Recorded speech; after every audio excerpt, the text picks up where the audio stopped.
We've all heard about unconscious bias. This is this idea that we have these strange voices in our head. Maybe they're Aztec voices, who knows, telling us that we like certain things and we have to have this unconscious bias brought out of us. Well, in Britain, they've now done a review, a study, the Commission on Race and Ethnic Disparities, and they say that although racism exists in British society, things like unconscious bias training should be scrapped, particularly for employees and in the workplace, and replaced with more effective practices, as well as condemning the idea of calling people out, this abuse, you get white privilege, or you've got this, or you're a racist, all this sort of stuff. This study, and it's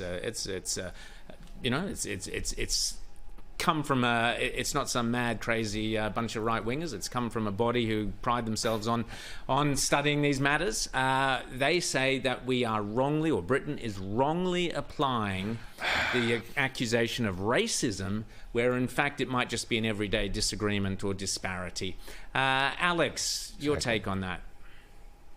Well, it gives you a bit of hope, doesn't it? That yes. These things can get wound back in that way. I mean, you do wonder at some point, I guess common sense will prevail over the top of some of this stuff, and to get it out of the UK right at this moment is pretty encouraging sort of turn of events, I would have thought. So, look, I've never quite understood I understand the concept, but I've never understood the reality of unconscious bias. I mean, it always strikes me as a bit odd in that sense. I like to think any biases I've got, I'm quite consciously pushing, and they're not very significant ones, I can assure you. But it's it's a strange concept, and it's good to see it getting a bit of a working over from this think tank. It's good to see.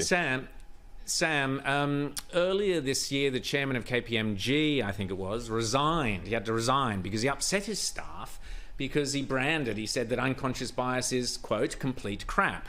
I would agree with him on that, yet he lost his job over it. But this report makes it clear that it is complete crap. Yeah, so why is it being taught in the Australian Public Service? So I think what this report actually says, Rowan, is that the training for the unconscious bias was complete crap and hugely ineffectual. I think.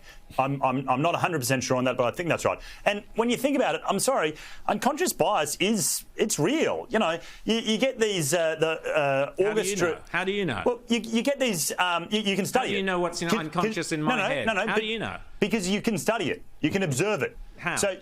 So for instance, you do music auditions, right? You get overwhelmingly a number of, the overwhelming number of musicians that make it to the final round are men. You put them behind curtains to audition, and all of a sudden you start getting 50-50.